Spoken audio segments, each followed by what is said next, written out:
প্রধানমন্ত্রী শেখ হাসিনার বিরুদ্ধে যে রায়টি দেখছেন, এই রায়টি হচ্ছে 3 ডাইমেনশনাল। ব্যারিস্টার মনিরুল ইসলাম, আপনার কাছে যে এই রায়ে কি অর্জিত হলো? কারণ আমরা সবাই জানি এই রায় তারা বাস্তবায়ন করতে পারবে না, কিন্তু এটি কি শুধুই লোক দেখানো, নাকি মানে রাজনৈতিকভাবে ঘায়েল করা প্রতিশোধ? যুদ্ধাপরাধীদের বিচার শেখ হাসিনা করেছেন, সেই প্রতিশোধ, নাকি এর রাজনৈতিক ইমপ্লিমেন্টেশনটা কি রকম? ধন্যবাদ আপনাকে। ধন্যবাদ জানাচ্ছি পৃথিবীর নানা প্রান্ত থেকে বাঙালিরা দেখছেন, সবাইকে অনেক অনেক প্রীতি ও শুভেচ্ছা। এবং ধন্যবাদ জানাচ্ছি নুরুন নবী ভাইকে, তিনিও অনেক কাজ করছেন, কথা বলছেন, আমরা শুনছি, অনুপ্রাণিত হচ্ছি। তো আপনি প্রধানমন্ত্রী শেখ হাসিনার বিরুদ্ধে যে রায়টি দেখছেন, এই রায়টি হচ্ছে 3 ডাইমেনশনাল। এই 3 ডাইমেনশনের প্রথম ডাইমেনশনটা হচ্ছে প্রধানমন্ত্রী শেখ হাসিনা 1971 সালে যে বাংলার মাটিতে এই বাংলার কুলাঙ্গার সন্তান যারা পাকিস্তানি বাহিনীকে কোলাবোরেটর হিসেবে কাজ করে এই দেশের নারীদেরকে গনিমতের মাল হিসেবে পাকিস্তানিদের হাতে তুলে দিয়েছিল, 1 কোটি মানুষকে দেশান্তরিত করেছিল, যারা 30 লক্ষ মানুষকে হত্যা করেছিল এবং প্রত্যেকটা গ্রামকে একটা শ্মশানে পরিণত করেছিল। সেই হায়নাদের বিচার করার জন্য বঙ্গবন্ধু 1973 সালে একটি অ্যাক্ট করেছিলেন। সেই অ্যাক্টটি করার পর 74 সালে বঙ্গবন্ধুকে 75 সালে বঙ্গবন্ধুকে হত্যা করা হয়। তারপর তিনি আর সেটি ইমপ্লিমেন্ট করে যেতে পারেননি। পরবর্তীতে প্রধানমন্ত্রী শেখ হাসিনা যখন 91 পরবর্তীতে রাজনীতিতে আবার পুনর্বাসিত হই, আমরা যখন আবার ফিরে আসি রাজনীতিতে, তখন আমাদের প্লেজ ছিল জনগণের কাছে যে আমরা যদি ক্ষমতায় যাই বঙ্গবন্ধু হত্যার বিচার করব, আমরা যদি ক্ষমতায় যাই এই 1971 সালের মহান মুক্তি সংগ্রামে যে রাজাকার আলবদররা এই মাটির জন্ম হইয়া এই মাটির সাথে বেইমানি করেছে তাদের বিচার করব। আমরা আমাদের কথা রেখেছি, আমরা তাদের সেই বিচার শুরু করেছি, অনেকের বিচার কমপ্লিট করেছি, আমাদের প্রক্রিয়াটি অব্যাহত ছিল। কিন্তু এর মধ্যে আমাদের এই যে বিচার, এই বিচারের ফলে যারা ক্ষতিগ্রস্ত, অর্থাৎ যারা বিচারে কনভিক্টেড, সেই মৌলবাদী সাম্প্রদায়িক চেতনার শক্তি, ধর্মের নামে জিঙ্গুইজম তোলা শক্তি, মিলিটেন্ট গ্রুপ, 1971 সালেও তারা মিলিটেন্ট হিসেবে ছিল, এখনো তারা মিলিটেন্ট গ্রুপ হিসেবে আছে। তারা দেখলো যে তারা এটার প্রতিশোধ দিবে। আপনি জানেন আমাদের বিখ্যাত প্রাবন্ধিক, কবি, সাহিত্যিক, গবেষক হুমায়ুন আজাদ বলেছিলেন এই দেশে এই সমাজে একদিন মুক্তিযুদ্ধ করার অপরাধে মুক্তিযোদ্ধাদের বিচার হবে। এবং তিনি আরেকটি বই লিখেছিলেন পাকসার জমিন সাদবাদ। সেই বইতে তিনি দেখিয়েছিলেন কিভাবে এই নতুন প্রজন্ম থেকে একটা জঙ্গি গোষ্ঠী তৈরি হইয়া একটা সুন্দর জনপদকে তছনছ করে দেয়। এটা কিন্তু মনে হয় যেন আপনার ছবি দেখে দেখে উনি পেন্সিল দিয়ে আঁকতেছিলেন হুমায়ুন আজাদ। খালেদা জিয়ার আমলে নিষিদ্ধ করা হয়েছিল। হ্যাঁ, তো এই পাকসার জমিন সাদবাদের লেখক তো এখন তারা চিন্তা করলো যে আমরা এখন প্রতিশোধ পাওয়ার সময় পাইছি, কিন্তু এরা সুযোগটা পায় নাই। এই সুযোগটা আসছে আন্তর্জাতিক একটা কারণে। আন্তর্জাতিক কি কারণে এই সুযোগটা এলো এখন দেখেন। আপনি যদি অ্যালাউ করেন আমি আন্তর্জাতিক হিস্ট্রিক্যাল একটা ব্যাকগ্রাউন্ড আছে সেটুকু বলি একটু। প্রথম কথা হলো প্রধানমন্ত্রী শেখ হাসিনার যুগের আগে কিন্তু বঙ্গবন্ধুর যুগ ছিল। ওই বঙ্গবন্ধুর যুগে তখন আমেরিকা ন্যাটো জোট নিয়ে লাফালাফি করছে, আর রাশিয়া ওয়াটসো জোট। তো ওয়াটসো জোটের এবং ন্যাটো জোটের বাইরে পৃথিবীর বিজ্ঞ পাজ্ঞ এক শ্রেণীর মানবতাবাদী এবং জাতীয়তাবাদী নেতা পুরো পৃথিবীতে ন্যাম নামে একটা সংগঠন তৈরি করেছিল, নন অ্যালাইন্ড মুভমেন্ট।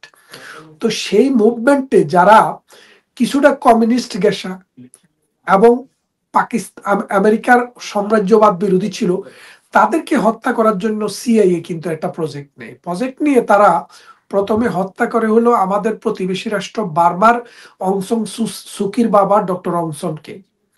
তারে হত্যা করার পরে ওখানে একটা মানে আর্মি শাসন কায়েম হয়। তারা যেটা চাইছিল সেটা হয় নাই, আর্মিরা নিয়ে সায়না বেল্টে চলে গেছে। তারপরে তারা গেল কোথায়? ইন্দোনেশিয়ায়। ডক্টর আহমেদ সুকর্ণ খুব শিক্ষিত, মার্জিত, পরিচ্ছন্ন আন্তর্জাতিক লেভেলের নেতা ছিল।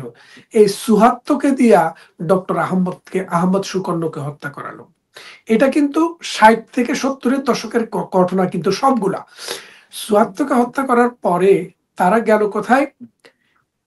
ওই গানার একজন প্রেসিডেন্ট ছিল, গানার একজন জাতির পিতা নক্রুমা, তাই সে আরেক দেশে গেছে, আর্মি দিয়ে কু করাইয়া তাকে আর নিজের দেশে যাইতে দেয় না, পরবর্তীতে তিনিও নিহত। তারপরে নক্রুমার পরে তার প্রতিবেশী দেশ ছিল কঙ্গো, প্যাট্রিক লুমুম্বা, বিখ্যাত মানুষ। এই প্যাট্রিক লুমুম্বা আমেরিকান সাম্রাজ্যবাদের বিরুদ্ধে দাঁড়িয়েছিল। আমেরিকান সাম্রাজ্যবাদকে কায়েম করার জন্য এই প্যাট্রিক লুমুম্বাকে তার দেশে মুবুতু নামক এক সেনা অফিসারকে দিয়ে হত্যা করিয়ে সেই মুবুতুকে দিয়া এই প্যাট্রিক লুমুম্বার দেশের নাম বদলাইয়া, কঙ্গো রিপাবলিক ছিল তো এটার নাম করে ফেলছিল জায়ের, জাতীয় সঙ্গীত, জাতীয় পতাকা সব বদলায় ফেলছিল। তারপরে সর্বশেষ প্যারেকটা যেখানে মারে, আপনি যে দেশে আছেন সেই উত্তর আমেরিকার পাশে দক্ষিণ আমেরিকার সিলি, ওই সিলিতে আলেন্দেজ, এই আলেন্দেজকেও সামরিক অভ্যুত্থান করে ফিনিশ আটকে দিয়ে হত্যা করায়। হত্যা করানোর পর পুরা বিশ্ব তখন এই কমিউনিস্ট ব্লক এবং নন অ্যালাইন মুভমেন্ট ব্লকটা কানা হয়ে যায়, অর্থাৎ আমেরিকা তখন পুরো পৃথিবীটাকে গ্রাস করে ফেলে। তো এই গ্রাস করার পর পরবর্তীতে তারা দেখলো দক্ষিণ পূর্ব এশিয়াতে বঙ্গবন্ধু সেই রকমের লিডার, তাকে বড় বড় দুনিয়ার নেতারা শ্রদ্ধা করে, আমেরিকাকে পাত্তা দেয় না। তখন আমেরিকা এই জিয়া রহমান এবং এই ডালিম, মেজর কর্নেল, ফারুক তারুক এদেরকে দিয়ে এই বঙ্গবন্ধুকে হত্যা করায়। তো বঙ্গবন্ধুকে হত্যা করানোর পরে তাদের যে খেয়াল ছিল পশ্চিম পাকিস্তানের সাথে এক ধরনের ফেডারেশন করা, সেরকম ফেডারেল আকারে চলছিল। তো এরপরে দীর্ঘ সময় চলে যাওয়ার পরে আমেরিকার, আমরা মনে করেছিলাম ভাবধারা হয়তো পরিবর্তন হয়েছে, কিন্তু কোনো পরিবর্তন এখন হইলেও 2001 সালে আইসা তারা আবার নতুন ফিসাইবি ধরছেন। 2001 সালে আমেরিকা করলো কি, তাদের একটা মিলেনিয়াম এই একটা কমিটি করলো, কমিটি করে তারা বসলো যে আগামী 100 বছর, অর্থাৎ 2001 সাল থেকে 2100 সাল পর্যন্ত এই 100 বছর পুরো পৃথিবীকে দখলে রাখতে হলে কি করতে হবে। তখন তাদের বুদ্ধারা বুদ্ধি দিল যে পৃথিবীর নানা দেশেই কিন্তু আমরা আর্মি টার্মি বসায়া দিয়েছি, আমাদের নৌবহর আছে, কিন্তু ইন্ডিয়ান সাবকন্টিনেন্ট ওই জায়গায় আমাদের কিছু নাই। কেন নাই? বলে যে ওখানে নাই তো কি হয়েছে? বলে যে না, ওখানে থাকতে হবে। কেন থাকতে হবে? বলে যে পৃথিবীতে যে 8 বিলিয়ন মানুষ, তার 4 বিলিয়ন ওখানে বসবাস করে। আর পৃথিবীতে মোট 5টি বড় ধনী রাষ্ট্রের মধ্যে এই 5 জনের মধ্যে 3 জন হলো ওখানে, একটা চায়না, একটা ইন্ডিয়া আর একটা জাপান।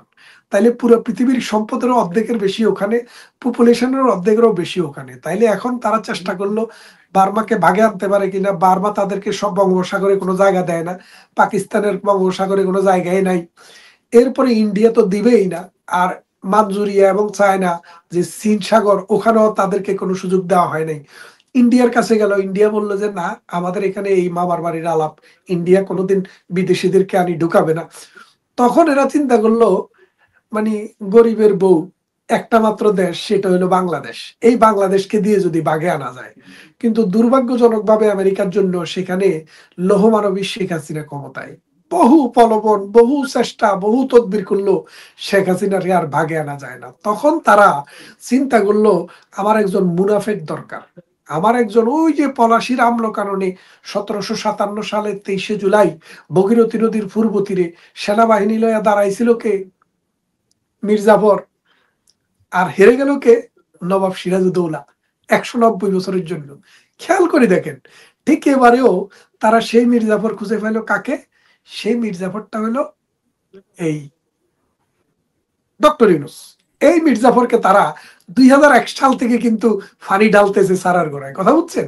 এই নোবেলটাও কিন্তু তাদের ওই যে প্রজেক্ট, ওই প্রজেক্টের টাকা দিয়ে কেনা। খেয়াল করে দেখেন, তারা ওই জায়গা দখল করতে হলে বাংলাদেশ ছাড়া কোনো উপায় নেই। তখন এই প্রজেক্টের টাকা দিয়ে তারে কিন্তু আস্তে আস্তে রেডি করতেছিল। মানে এটা হলো সেকেন্ড পথ আর কি। ফার্স্ট পথ হলো যদি শেখ হাসিনারে রাজি করাইতে পারি, পারে নাই, তখন ওই মির্জাফরটারে কিনলো। এই মির্জাফরটারে কিনা আর্মি ওই ভগীরথী নদীর তীরে পলাশির আমল কারণে যেভাবে সিপাহী শালারা দাঁড়াইছিল, শেখ হাসিনাকে সিপাহী শালা বুঝাইলো কি, নেত্রী, এইসব পোলাপানের আন্দোলন, রাজনৈতিক নেতা টেতা নামানো দরকার নাই, আপনি আমাদের উপরে ভরসা করেন, পিটাইয়া উঠাই দেব।